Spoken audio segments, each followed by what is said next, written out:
Welcome to Captain Samuel's Sigils. We're on a special location today, the Temple of Steel.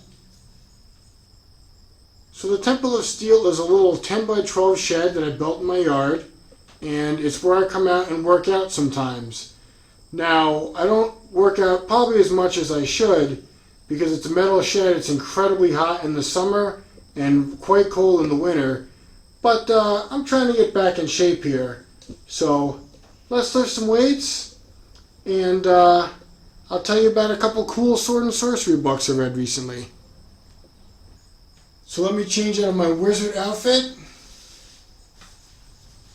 and into my barbarian outfit, and we'll get to work. Not bad, right?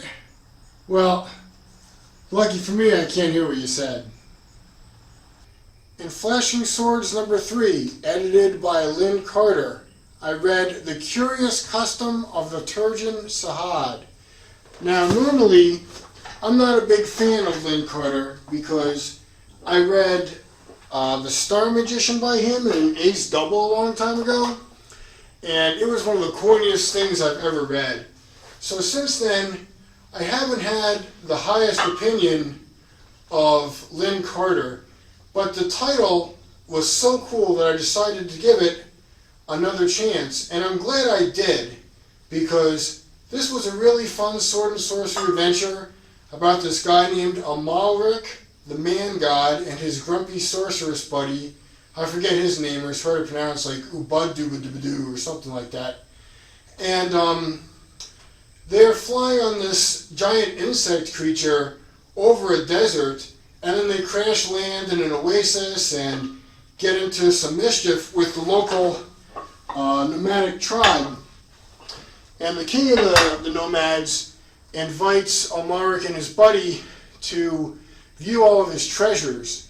And the prose Lynn Carter uses to describe these treasures is really good. I didn't know Lynn Carter had such excellent prose in him.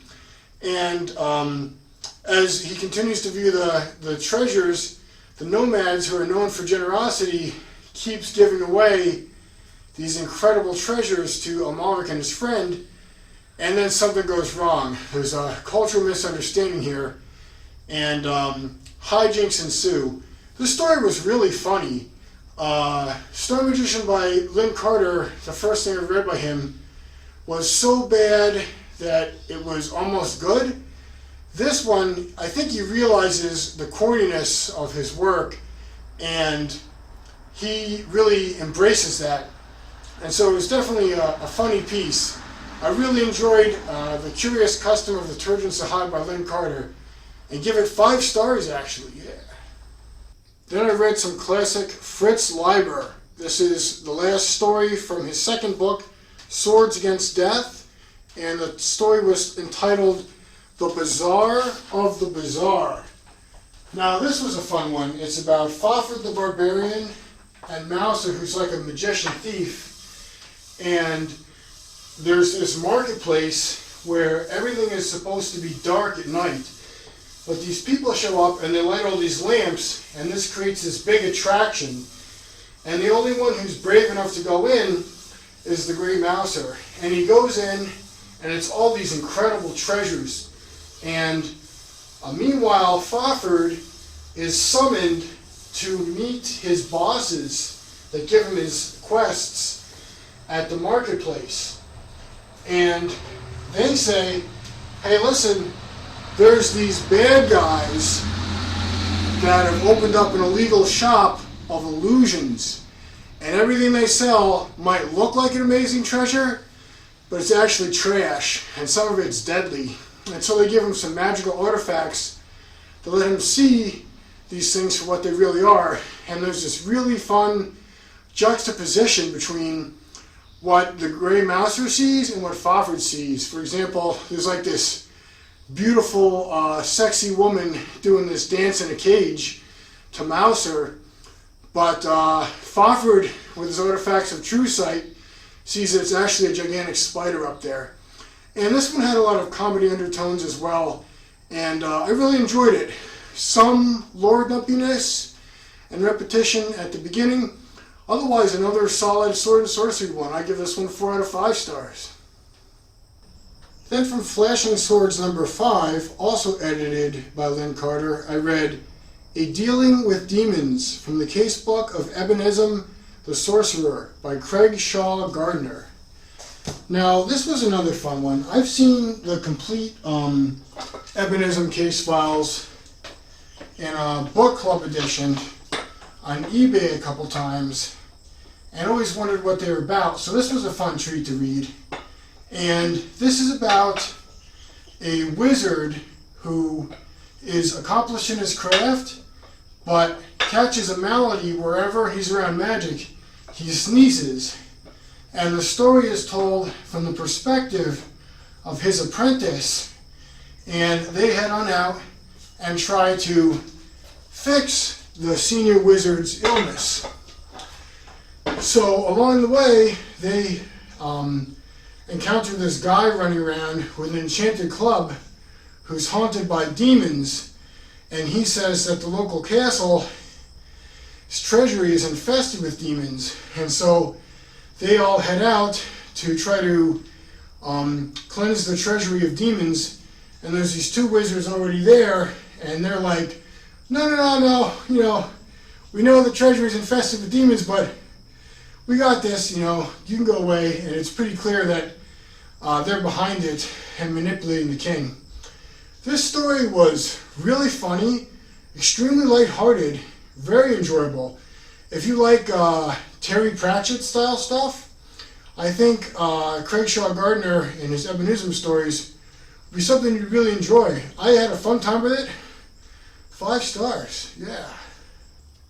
Okay, so if you're curious about what I'm using as a workout plan, I'm actually very loosely following the Max Muscle Plan 2.0 by Dr. Brad Schoenfeld. And let me just see what exercise is next.